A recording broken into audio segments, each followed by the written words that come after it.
Now, you probably saw the photos, if you haven't seen it already, along Chevrolet Avenue, back in the background, Chevy University campus. That shows what was left of the old Chevrolet Avenue bridge. A piece of concrete guardrail and 2 lampposts from that old bridge was there, along with paving bricks from Chevrolet Avenue when they rebuilt Chevrolet Avenue, and as well as there's an state historical marker showing the history of the site, and 4 placards giving more detailed history about the factory buildings on that site. Now I'll go skim through this piece I wrote for the Flinn Journal called The Chevy in the Hole Memorial. While the historically significant but badly deteriorated Chevrolet Avenue Bridge, built in 1917, was replaced in 2006, the bridge's history was retained. Of course, that Arch Bridge was the epicenter of the 1936-1937 sit-down strike. It was built when Chevrolet Avenue was called Wilcox Street. Chevrolet Avenue, it was built in stages beginning in 1918 and connected with Wilcox, and the road became Chevrolet Avenue.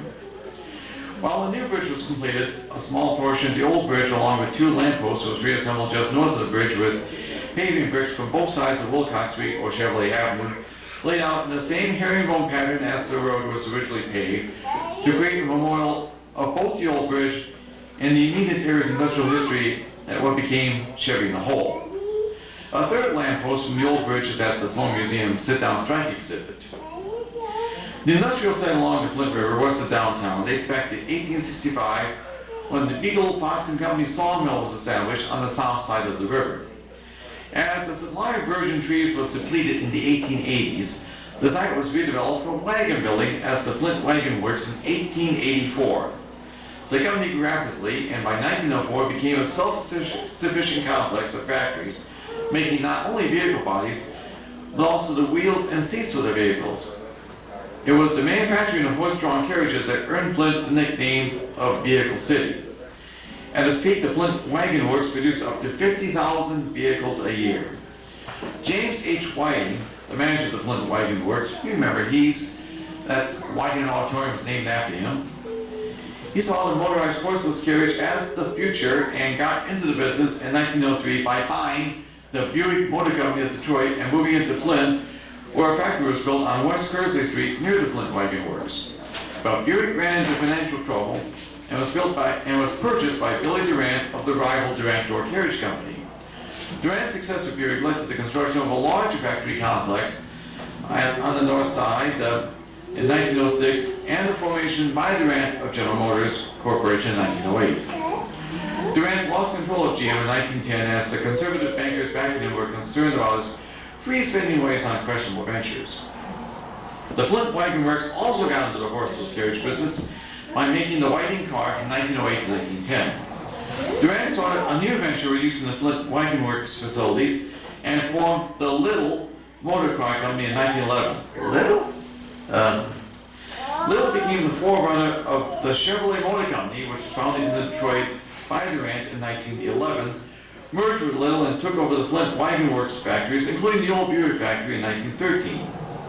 With financial backing by the powerful DuPont family of chemical company fame, Durant shocked the business world by using a Chevrolet company to take control of GM again in 1916, merging the 2 companies.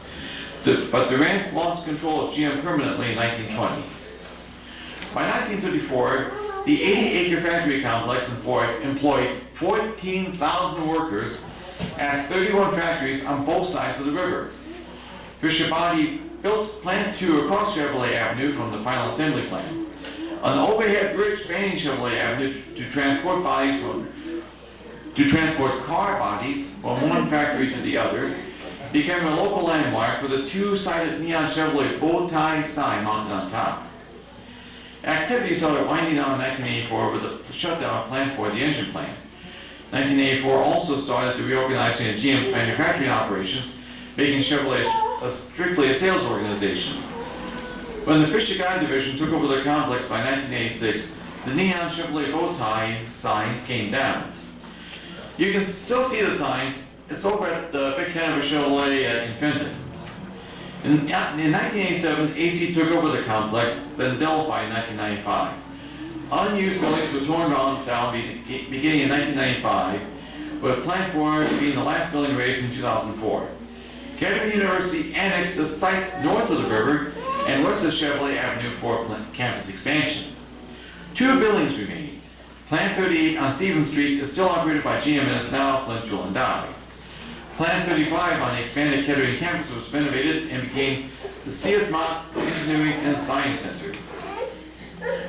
Remember, this was written in 2009. So, in the fall of 2008, the memorial was enhanced in September by 4 Motor City's wayside exhibit panels describing the history of Chevrolet and Fisher Body manufacturing in the area, along with panels about the sit-down strike and the Women's Emergency Brigade, which helped the sit-down strikers. In October of 2008, the state of Michigan installed a replacement historical marker to replace the 2 markers stolen in 2004 about the sit-down strike. One was found and is now at the Sit-Downers Memorial Park at UAW Region 1C headquarters on Anthony Advanced Lake. The new marker tells the story of the sit-down strike on one side and the site's manufacturing history on the other. By the way, I noticed that the historical marker on Chevrolet Avenue had been vandalized twice by just splattering paint. Haven't been there lately, so I don't know the state of how this historical marker looks now.